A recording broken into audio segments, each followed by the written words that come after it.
Hey everyone, welcome back to Corporate Decoder, the place where we decode the cryptic language of corporate filings to uncover the real story. Today we're diving into a company that is facing some serious legal storms while trying to push through a big merger. Could this be the calm before the storm, or is the storm already here? Alright, let's get into this Astria Therapeutics Incorporated report. This is an 8K filing, which basically means it is a report for important events that shareholders need to know about right away.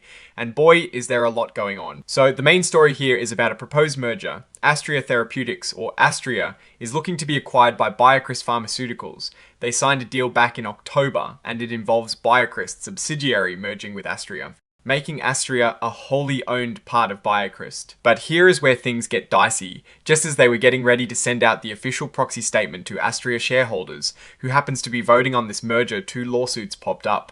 One is Peter Grant versus Astria and its board members, and the other is Michael Kent versus the same defendants. Both lawsuits were filed in New York. What is the big deal? The lawsuits claim that Astria and its directors gave out a registration statement for the merger that was false and misleading.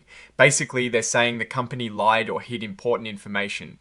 The plaintiffs are asking for things like stopping the merger, damages, and a jury trial.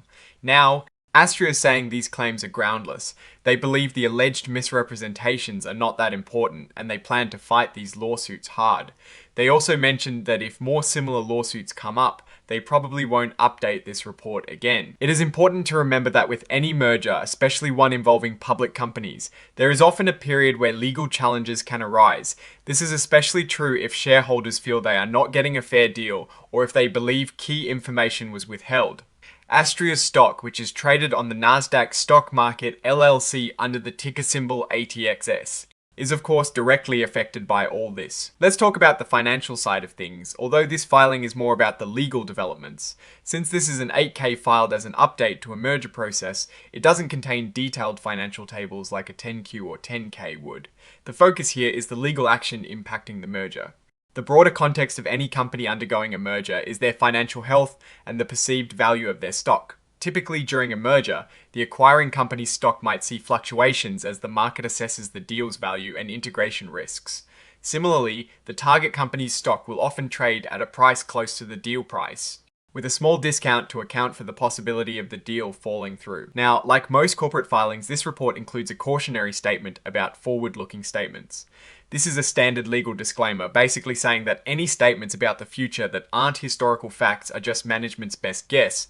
These could include their expectations about the outcome of these lawsuits as well as other future events. They warn that actual results could be very different from what they currently expect, and they point to their usual filings like their 10K and 10Q for more details on the risks they face. They also provide a section on where to find more information for investors.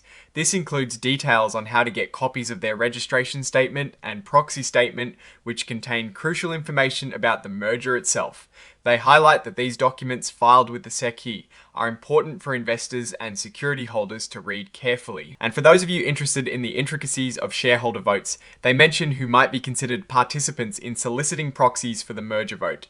This is a disclosure requirement to ensure transparency about who is trying to influence shareholder decisions.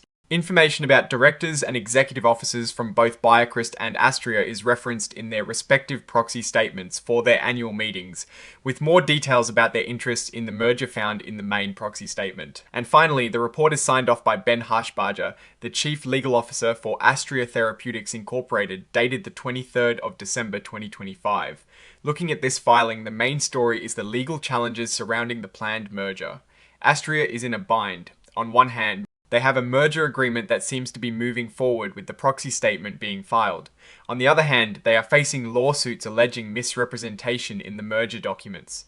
This is a significant risk. If these lawsuits gain traction or if a court sides with the plaintiffs, the merger could be delayed, have its terms altered, or even be called off entirely. Astria. Confidence in defending against these claims is a positive sign for the deal, but the very fact that these lawsuits were filed so close to the shareholder vote suggests potential issues that investors will be watching very closely. The company's strategy to vigorously defend itself is expected. The key will be how quickly and decisively these legal matters are resolved, as any prolonged uncertainty could impact BioCryst's commitment to the deal and Astria's stock price. So, what is the verdict? Astria is in a precarious position. The merger with BioCryst offers a potential exit and a new chapter, but the immediate threat of litigation casts a shadow. The company's assertion that the claims are without merit is a standard defense, but the market will be looking for concrete evidence to support this. The biggest risk is that these legal battles could derail the entire transaction, leaving Astria to navigate its future independently, potentially facing increased scrutiny. Alright, that is our breakdown of this Astria Therapeutics Incorporated filing. What is your take on these legal challenges and their potential impact on the merger? Are these lawsuits a normal part of the process or a sign of deeper trouble? Drop your thoughts in the comments below. If you found this analysis helpful, please hit that like button and subscribe for more deep dives into corporate filings. And don't forget to join our Discord community, linked in the description for more discussions and direct access to our team.